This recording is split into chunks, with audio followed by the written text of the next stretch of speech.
If I had a nickel for every time I heard this one, I would not have to work. Hi there, my name is Craig Ferris, and we are here discussing 7 myths of blindness for White Cane Week and whether they're true or not. We're going to try and bust them.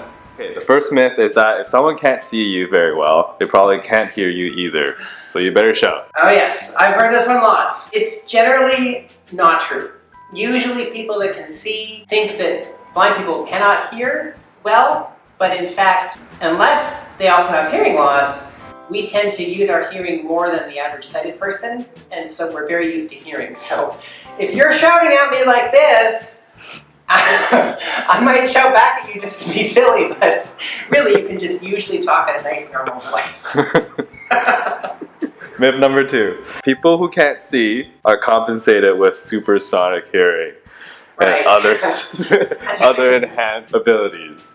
That is not true. What is true is that someone who is blind or has sight loss is more used to using their other senses. So if I'm walking around on the street, my hearing is no better than yours as a sighted person, but I am used to relying on it more and using it more. So I have perhaps developed it and gotten used to picking up on auditory cues in my environment. But I'm not like some supersonic bat who can hear everything from anywhere in the world. My hearing is just the same as yours. Myth 3. Feeling someone's face is a common technique for people who are blind to see someone's face. If I had a nickel for every time I heard this one, I would not have to work. The reality is, I'm totally blind. The reality is that when I get an opinion of what someone is like, it's more based on the senses that I do have available. So I go on their voice, what they talk about, what their personality's like. But feeling their face won't really give me any indication, because even if I were to touch someone's face, which I would feel embarrassed to do, that's mostly visual aspects that you would be trying to perceive with your fingers anyways. Has that ever happened? Oh, people have asked me to lots. I remember at summer camp, and they're like, do you want to feel my face so you know what I look like? Because I'm so sad you can't see me. I'm like, it's really fine, I can hear your voice, and that's what I really go on. And you can tell so much from a person's voice. Like if they're having a good day, you can hear the smile in their voice. Just like think of it, if you're talking to someone on the telephone, you can tell if you're, at all paying attention, whether they're having a good day, whether they're in tears, right? And so for us, it's just like we're constantly listening to someone on the telephone. And so again, we get used to gauging what people sound like, and from that we can tell a lot about their character and their personality. Myth number 4. There is a limited job option for people who are blind. That is partially true and partially not. There are some jobs that the general public wouldn't want someone who's blind to do. I mean, bus driver right now? Probably not. Now, with autonomous vehicles, that may change down the road, but right now, no. But usually, someone who's blind can do many or most of the same jobs that a sighted person can do with 2 qualifications. The first one is they have to have the skills and training to know how to use the adaptive technology efficiently. And the second is the employer needs to be willing to give them a chance to, if they interview and they're qualified and they know the subject matter and they're competent with their assistive technology, then chances are they'll be able to do the job real well. But both those things have to be met, and often it's super hard to convince someone who's sighted to hire a blind person when that sighted person can't imagine how they would, get up and go to the restroom by themselves, never mind put in a full day of work. But if the employer has an open mind and is willing to ask questions, then chances are it can be done. Where there's a will, there's a way.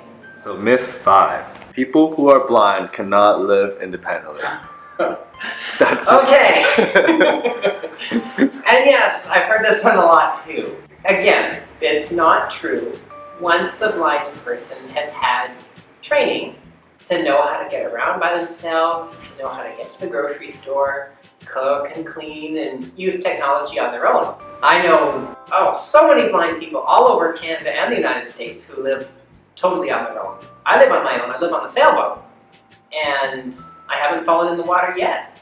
So there are all kinds of ways to do that. It's just, as someone who's blind, I do the same things as a sighted person, but using different techniques and in a different way. But at the end of the day, the same stuff gets done. Myth 6. Blindness means no vision at all. That's usually not true. In my case it is, but in Canada and around the world, really only 10% of people with vision loss are actually totally blind. So there's a whole realm of vision loss, from legally blind, where some people, whether they should or shouldn't, can still be driving, to, if they have more vision loss, but they can still read large print or magnified screens or identify people's faces. So there's a whole range, there's a whole scale in there of degrees of vision loss. But 9 times out of 10, when you meet someone who has vision loss, they likely will have some sight. Okay, myth 7. All people who are blind have guide dogs. We're busting a lot of myths today.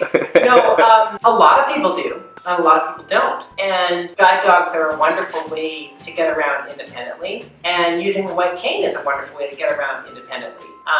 Sometimes people can think of it in a very basic sense. I mean, first of all, if you're a dog person, then you're probably going to want a guide dog. If you just love that 4-legged companion and you just really click with them, a cane can sometimes be thought of as an obstacle detector, whereas a guide dog can be thought of as an obstacle avoider. But they both work as long as the dog is well trained and the blind traveler is well trained, whichever method they use. No, the guide dog doesn't take you exactly where you need to go. The handler, the blind person, is still in charge of where they're going. It's just the dog is helping them stay safe and navigate through crowds and along streets, but it's not like it's not like talking to Siri where you say, "Dog, take me to a Starbucks," and then you end up there. The dog is really smart, and it helps you. You're the blind traveler and the guide dog are a team, but not all people who are blind have a guide dog. And really, it's wise for someone who's blind to have good cane travel skills first, because if the dog's sick one day, you can't just book off work. You still have to be able to get there using your cane. So again, it's like having 2 different wonderful tools in your toolbox, and then you can pick which one you want to use. Hello again, it's Craig. Well, that wraps up our 7 myths of blindness. And I hope, despite the humor and the crazy stuff we talked about, that you actually learned a thing or two. Because believe me, there are an awful lot of strange myths out there about blind people. If you have any questions about anything in this video or something else that we didn't even talk about related to blindness, please go ahead and write it in the comments below and we will get back to you. Please like and subscribe this video if you want to see more like it. Have a great day. Bye.